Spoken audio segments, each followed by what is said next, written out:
नमस्कार, knocking-news.com में आपका स्वागत है। मैं हूं गिरिजेश वशिष्ठ। देखिए, कहने को तो ये एक लाइन की खबर है कि डॉलर जो है वो और महंगा हो गया और अब 91 रुपए 1 पैसे में 1 डॉलर आ रहा है, जो कभी हमने खुद देखा है 40 रुपए का बिका करता था और एक जमाने में ये 1 रुपए का 1 डॉलर होता था। पर ये हो क्यों रहा है? हम लोगों को ये पता होना चाहिए, हम देश के नागरिक हैं, देश के मालिक हैं, कि कहाँ चूक हो रही है, वो कौन से हालात हैं जिनके कारण मेरे देश की रुपए की इतनी बेइज्जती हो रही है, इतनी बेकदरी हो रही है। भाई बताए तो आपको बहुत सारे कारण जा रहे हैं, सब लोग हाथ में 10-10 कारण लेके घूम रहे हैं। ऐसा हो गया, एफडीआई कम हो गया, जो फॉरेन इंस्टीट्यूशनल इन्वेस्टर्स पैसा निकाल के ले जा रहे हैं, जी इससे गिर रहा है, फला गिर रहा है। तो क्यों हो रहा है लेकिन ये सब? इसको समझने के लिए आज हम पूरा एक विस्तार से आपको आज के बाद में डॉलर को लेकर कोई टेंशन रह ही नहीं जाएगा। देखिए, डॉलर ऐसे समझ लीजिए कि मेरे पास में जलेबी है और आपके पास में समोसा है। अब अगर मेरे को ज्यादा जरूरत समोसे की है, मेरे घर पे मान लीजिए समोसा खाने वाले शौकीन बैठे हुए हैं, तो मैं कहूंगा भाई तू 1.5 किलो जलेबी ले ले, मुझे लेकिन समोसा दे दे। और अगर आपके यहाँ जलेबी खाने वालों की आपको जरूरत ज्यादा है तो आप कहोगे भैया 4 समोसे एक्स्ट्रा ले लो, मुझे जलेबी दे दो। यानी दुनिया के व्यापार इसी से चलता है, डिमांड और सप्लाई से, कि कौन सी चीज की ज्यादा डिमांड है और कौन सी चीज की कम है। तो भारत के रुपए की डिमांड कम क्यों होती जा रही है और डॉलर की बढ़ती क्यों जा रही है? ये एक अपने आप में बड़ा सवाल है। एक मनोज तिवारी जी हैं, बहुत अच्छे गवैये हैं, और उन्होंने पिछले दिनों बयान दिया कि हमको क्या फर्क पड़ता है डॉलर महंगा हो या सस्ता हो। भारतीय जनता पार्टी में ऐसे बहुत सारे नगीने हैं, क्योंकि हमको तो सामान रुपए में खरीद के लाना है, हमको क्या फर्क पड़ता है। उनको एक तरफ होल्ड पे रख दो, वो ऐसी बात कर रहे हैं, करने दीजिए। हम आज समझेंगे कि इसका महत्व क्या है। दुनिया का 60% कारोबार डॉलर से होता है भाई साहब। कहीं कुछ खरीदने जाओगे ना मोहल्ले में, तो आपके घर में कितना भी गेहूं होता हो, अनाज होता हो, नोट लेके ही आपको सामान देगा। इसी तरह से भारत से बाहर कुछ खरीदने जाओगे तो डॉलर से होगा। तो ये बात तो आपको पता होगी। तो क्या मतलब हुआ? इसका मतलब ये हुआ कि हम जब ज्यादा जलेबी हमारी डिमांड में होगी तो समोसे की औकात कम हो जाएगी, यानी रुपए की डिमांड दुनिया में ज्यादा होगी तो डॉलर की कीमत कम हो जाएगी। तो रुपए की डिमांड क्यों होगी? रुपए की डिमांड इसलिए होगी कि अगर कोई आदमी भारत से कोई चीज खरीदता है या भारत में कुछ खरीदता है या भारत में कारोबार में पैसे लगाता है तो वो तो रुपए में ही लगा पाएगा। तो उसके लिए उसको रुपया चाहिए होगा, तो वो डॉलर देके रुपया लेगा, समोसा देके जलेबी लेगा। अब आप समझ गए होंगे कि जितना ज्यादा भारत के रुपए की दुनिया को जरूरत होगी उतना डॉलर की कीमत गिर जाएगी। एकदम सरल करके समझा रहा हूं अब आप सोचिए ये क्या हुआ। फॉरेन डायरेक्ट इन्वेस्टमेंट, एफडीआई, विदेशी कंपनियां आके भारत की कंपनियों में पैसे लगाएं, या हमारा माल बाहर जाए, या विदेशों में काम करने वाले लोग बहुत सारा पैसा हमको भेजें, और वो पैसा जब यहाँ आएगा तो हमको डॉलर में आएगा, लेकिन चलेगा तो यहाँ रुपया, तो हम उस डॉलर को देके रुपया खरीदेंगे। या ऐसा हो, या कुछ सामान चीजें यहाँ से बाहर जाएं और उन चीजों को, जैसे सर्विसेज हो, जैसे कॉल सेंटर में बच्चे कॉल कर रहे हैं, कुछ कर रहे हैं, तो उसके बदले में वहां से जो रुपया आएगा, तो डॉलर आएगा, तो वो रुपए में बदलना पड़ेगा। तो अब आप एक चीज एकदम स्पष्ट हो गई। तो हो क्या रहा है कि अब हमें दिक्कत क्या है? अभी के आंकड़े, जो इस महीने अभी जो आंकड़े दिए सरकार ने, इनके आंकड़े तो सारे एक दूसरे से बड़ी मोहब्बत करते हैं। एक आंकड़ा दूसरे से मिलता ही नहीं है, लगता ही नहीं है कि उसके बच्चे हैं ये, एक बाप के बेटे ही नहीं लगते हैं ये। अब आप बताओ मुझे, ये कह रहे हैं कि एक्सपोर्ट बढ़ गया। भाई एक्सपोर्ट बढ़ गया तो डॉलर कैसे गिर गया? अब आपको एक्सपोर्ट की कहानी बताऊं जिसमें देश की नीतियों की बहुत बड़ी कमी है। आप जो चीजें एक्सपोर्ट करते हो ना भाई, वो चीजें इंपोर्ट करके एक्सपोर्ट करते हो। यानी पहले डॉलर देके और फिर आप उसको लेके आते हो, और मतलब आप समोसा देके जलेबी ला रहे हो, उसके बाद में उस जलेबी को किसी को समोसे के बदले बेच रहे हो। तो जब आप कोई चीज बाहर भेज रहे हो, जैसे आप आईफोन बना रहे हो, जैसे आप सैमसंग का फोन बना रहे हो, तो क्या हो रहा है? आप सारे उसके हिस्से पुर्जे तो ला रहे हो चीन से, और स्क्रू ड्राइवर से कस के बाहर बेच रहे हो। तो आपने वैल्यू एडिशन कितना किया? 5%, 4%, 3%। और चीन जब हमको माल बेच रहा है, हमसे जब वो डॉलर ले रहा है, तो वो 4 रुपए का माल बदल के 90 रुपए में हमको दे रहा है। तो उसका जो इनपुट कॉस्ट है वो कम है, हमारी इनपुट कॉस्ट ज्यादा है। तो ऐसे समझिए कि हमारे यहाँ से जो भी हम एक्सपोर्ट करते हैं उसमें ज्यादातर ऐसी चीजें होती हैं जिनको हमें बाहर से महंगा मंगवाना पड़ता है। तो गलती कहाँ हुई? गलती हुई हमारी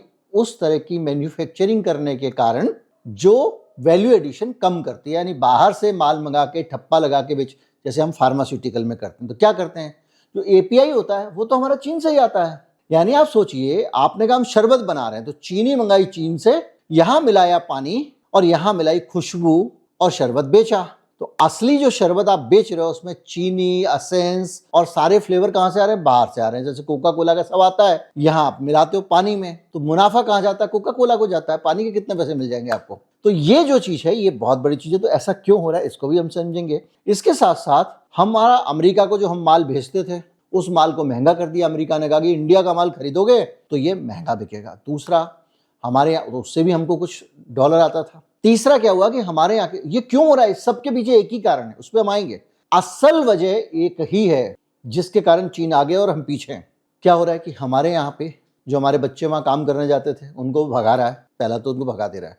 जो बचे हुए हैं जिनको वो काम करने दे रहा है उनसे कह रहा है घर पैसे मत भेजना, घर पैसे भेजोगे तो टैक्स लगाऊंगा। तो जो वहां से पैसा उनकी कमाई का आता था, रेमिटेंस कहते हैं जिसको, वो पैसा भी अब भारत में कम आने लग गया है, या आता है तो उस पर टैक्स लगता है। तो जब पैसा वहां से कम आ रहा है, नौकरी से निकाल दिए गए हैं लोग, बहुत सारे लोगों को पकड़ पकड़ के गिरफ्तार कर रहे हैं। आज ही एक 60 साल की महिला, बड़ा अच्छा रेस्टोरेंट चलाने वाली महिला थी, उसको बुलाया था कुछ फोटो वोटो खिंचाने के लिए, बोले आप अरेस्ट, वहीं पर अरेस्ट कर लिया उसको आईस टीम ने। तो ये जो सिचुएशन हो रही है उसमें जो पैसा हमको वहां से आता था वो पैसा भी अब आने वाला कम हो गया है। अब आते हैं असली वाली खतरे पे, उसके बाद हम दूसरी चीजों पे जाएंगे। हमारा ज्यादातर सामान तेल आता है, बाहर से आता है। हम ऑटोमोबाइल इंडस्ट्री को बढ़ावा देते हैं, उसके पार्ट विदेश से आते हैं, वो जिस पेट्रोल डीजल को फूंकती है वो विदेश से आता है, उसकी चिप विदेश से आती है, सब विदेश से आता है, थोड़ा बहुत यहाँ बनता है। और उसके कारण क्या हो रहा है कि वो जब चीजें बनती हैं तो उसमें हमको कॉस्ट देनी पड़ती है, तो फिर डॉलर ऊपर जा रहा है।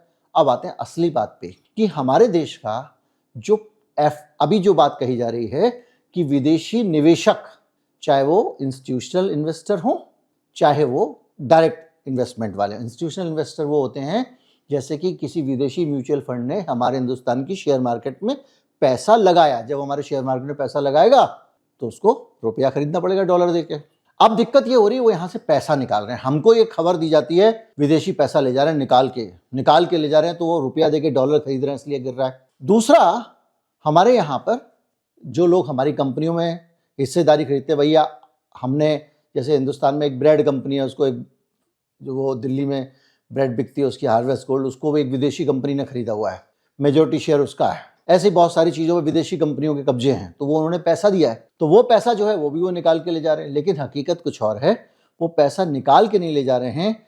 इसमें दो कहानियां हैं। एक तो वो पैसा निकाल के ले जा रहे हैं, दूसरा जो हमारे सामने तस्वीर है वो है नेट एफडीआई की।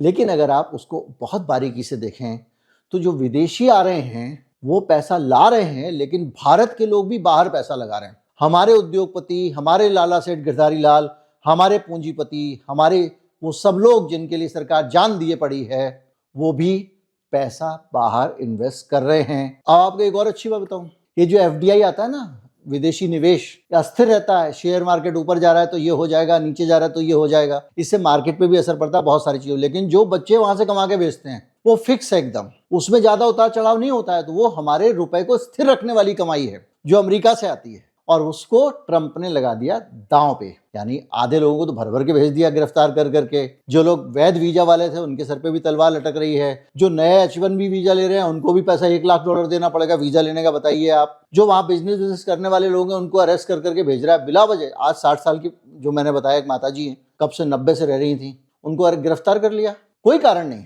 ग्रीन कार्ड के लिए उन्होंने अप्लाई किया था, एप्लीकेशन एक्सेप्ट हो गई थी, बस उसमें कुछ फॉर्मेलिटी करने के लिए बुलाया था और गिरफ्तार करके भेज दिया।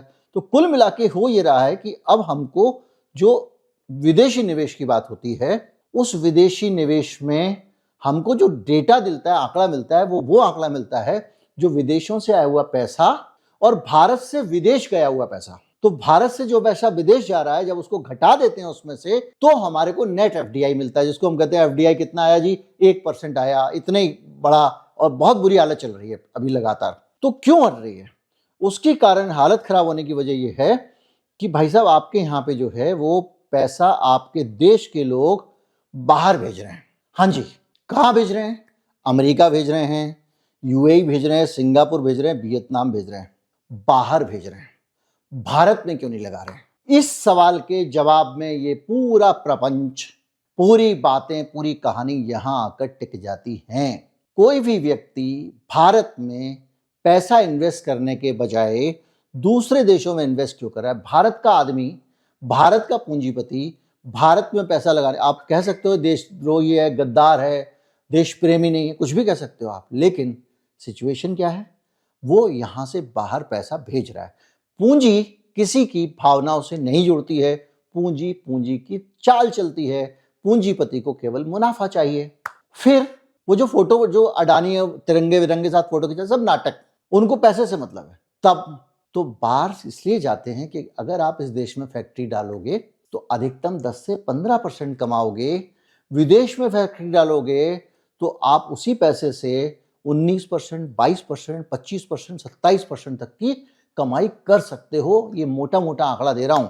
यानी भारत में अगर आप धंधा छोड़ोगे तो 15% की इनकम है, विदेश में खोलोगे तो 27% की इनकम है, ऊपर से यहां फैक्ट्री खोलोगे, हर आदमी पैसे खाने को बैठा हुआ है, मंत्री जी उसमें कुछ अड़ंगा लगा देंगे, रोज स्टिंग ऑपरेशन आते रहते हैं, नेता को छुटभैया पहुंच जाएगा, नाले की सफाई वाला टेंशन देगा, आपका लाइसेंस अटका देगा, आपकी फैक्ट्री कई साल तक नहीं लग पाएगी, बैंक वाला लोन देने में ड्रामे करेगा, उसके बाद भी 15% मुनाफा। वहां पे ये चीजें कम है या नहीं है? और नीतियां, मोदी जी का भरोसा रातों रात बदल के कल से ये होगा, परसों से ये होगा। अब ये जो जीएसटी लाए हैं, इतना घटिया कानून लाए हैं ये कि इसमें अगर आपने 20 साल पहले 50 रुपए का जीएसटी टैक्स में चोरी की थी, अब वो कंपनियां बेच चुके हैं, बेचने के बाद भी उस कंपनी से वसूली होगी पुरानी डेट में। तो इस तरह की जब आतंकवादी कानून का आतंक होगा, इस तरह की चीजें जब होंगी, बहुत सारी चीजें जब इकट्ठी हो जाती हैं, तो वो आदमी कहता है भैया हम तो भारी धंधा कर लेंगे। अब और भी ज्यादा कोर की बात, और ज्यादा भीतर की बात, जरूरी बात, चीन के साथ ऐसा क्यों नहीं होता है? उसकी वजह है, चीन ने पहले अपने घर के बाजार को स्ट्रॉन्ग किया, उसके बाद उसने विदेशों की तरफ देखा। कैसे? मेरे देश में 150 करोड़ लोग रहते हैं, लेकिन 150 करोड़ लोगों के लिए मैं कुछ बनाता हूं तो मुनाफा नहीं होता, 15% का मुनाफा होता है। और इसलिए होता है कि भैया पहले तो सामान आएगा तो डॉलर में आएगा, वो बढ़ते ही जा रहा है। ऊपर से वो सामान जब मैं बेचने जाता हूं तो कम मुनाफा होता है, और कम मुनाफा इसलिए होता है क्योंकि मेरे माल की डिमांड कम है, और डिमांड कम इसलिए है क्योंकि मेरे देश के लोगों के पास पैसे नहीं है। 100 करोड़ लोग उपभोक्ता, 100, 110 या 15 करोड़ मैंने पहले बताया था आपको, उपभोक्ता ऐसे हैं जिनके पास पैसे ही नहीं कुछ खरीदने के लिए। तुम कुछ भी फैक्ट्री खोल लो, खरीदेगा ही नहीं, वो खरीद ही नहीं पाएगा, उसका पैसे नहीं है। तो चीन ने पहले क्या किया, अपने देश के आम गरीब अंत्योदय का ध्यान दिया। सबसे अंत में जो आदमी, वो दीनदयाल उपाध्याय वाला अंत्योदय नहीं, सबसे आखिरी पांच का गरीब आदमी, उसको भी पैसे दिए, उसको काम दिया, रोजगार दिया। ये जो नरेगा मनरेगा बनाई है, जो मिनिमम गारंटी योजना राहुल गांधी ने घोषणा की थी 2014 के चुनाव में, 19 के चुनाव में माफ कीजिए, वो अगर दे देते ये एक परिवार को 7,000, अभी भी इस बार भी कहा था 1 लाख रुपए, एक परिवार को अगर आप दे दोगे साल में 1 लाख रुपए, उस पैसे से वो खपत बढ़ेगी। तो जो उद्योग लगाने वाला आदमी है, वो आदमी जो विदेश में पैसा लगा रहा है, उसको ये भी पता चलेगा कि भैया मेरा तो देश जो है, ये इस देश में मेरा बढ़िया धंधा चलेगा, मैं क्यों बाहर जाऊं? भाई जिनका यहाँ काम धंधा अच्छा चल जा रहा है वो बाहर थोड़ी जा रहे हैं। तो वो उसको एक मोटिवेशन आएगा। तो पहले खपत लाओ भैया। सब अमीर अमीर लोग ही पैसे में खेले जा रहे हैं हिंदुस्तान में। कार बिकेगी तो महंगी वाली बिकेगी, 10 लाख से नीचे वाली के लिए ग्राहक ही नहीं है। गरीब लोग हिंदुस्तान में अमीर और अमीर हो गया, गरीब और गरीब हो गया। तो आपको क्या करना पड़ेगा, हिंदुस्तान में घरेलू मार्केट विकसित करना पड़ेगा, घर के अंदर ग्राहक बनाने पड़ेंगे, देश के नागरिक की क्रय क्षमता को बढ़ाना पड़ेगा। जब आप धीरे धीरे आपके उद्योग जब देश के अंदर ही चलने लगेंगे, दम के साथ में उनका माल बिकने लगेगा, वो कुछ भी बनाएंगे तो बिकेगा। तो अगर बाहर का एक्सपोर्ट का पंगा वो लेते भी हैं तो झेल जाएंगे। तब इनोवेशन भी होगा, नए नए टाइप के आविष्कार होंगे, तब टेक्नोलॉजी भी डेवलप होगी, क्योंकि ग्राहक है आपके पास। घर का ग्राहक फ्लक्चुएट नहीं करता है। विदेशी में तो ये होता है भाई आज चीन को सप्लाई नहीं हो रही, क्योंकि वहां पर मार्केट में दाम आप तय नहीं करते हो, वहां पर अंतरराष्ट्रीय शक्तियां तय करती हैं। अगर मान लीजिए कोई एक चीज है आपकी, आप सिंगापुर में बेच रहे हो 50 रुपए की, तो आप ये नहीं कह सकता कि मेरी तो 60 की मिलेगी, क्योंकि वहां पर ब्राजील वाला भी बेचने आ रहा है, दूसरे भी बेचने आ रहे हैं, तो वो दाम बाजार में तय होता है, भले ही डॉलर के मुकाबले आपका रुपया सस्ता हो या महंगा हो। तो ऐसी सिचुएशन में अगर आपके पास डोमेस्टिक मार्केट स्ट्रांग होगा, देश के आम नागरिक जिनको आप उल्लू बना देते हो जात के, धर्म वर्म के नाम पे, और अमीरों के साथ लूट पे शामिल हो जाते हो, उन आम नागरिकों को जब संसाधन मिल जाएंगे, पैसा मिल जाएगा, सब कुछ मिल जाएगा, तो देश का मार्केट विकसित होगा। इंफ्रास्ट्रक्चर इसीलिए बनाया जाता है, लेकिन हमारा इंफ्रास्ट्रक्चर बनाते हैं तो वो भी ठेकेदार कल्याण योजना में बनता है, उसमें भी मजदूर की जरूरत कम से कम हो जाती है। इतने हाईवे बन गए, अगर ये हाईवे मशीनों से नहीं बनाए जाते तो आप जानते हैं इस देश में खुशहाली आ गई होती है। दुर्भाग्य है सब बड़े बड़े लोग आपस में मिले हुए। बहरहाल आपको ये समझ में आ गया होगा कि डॉलर की दुर्गति का कारण क्या है, माफ कीजिए रुपए की दुर्गति का कारण क्या है डॉलर के मुकाबले, और भारत भी अपने डॉलर को आज भी, अपने रुपए को आज भी मजबूत कर सकता है। कोई मुश्किल नहीं होगा कि धीरे धीरे करके $1 50 रुपए का मिलने लगे, लेकिन आपको घर में दमदार बनना पड़ेगा, अपने लोगों को मजबूती देनी पड़ेगी। अभी तो आपका उद्योगपति आपका नहीं है, वो पैसा लेके बाहर भाग रहा है। उम्मीद करता हूं सारी सिचुएशन आपको समझ में आ गई होगी। नमस्कार, जय हिंद।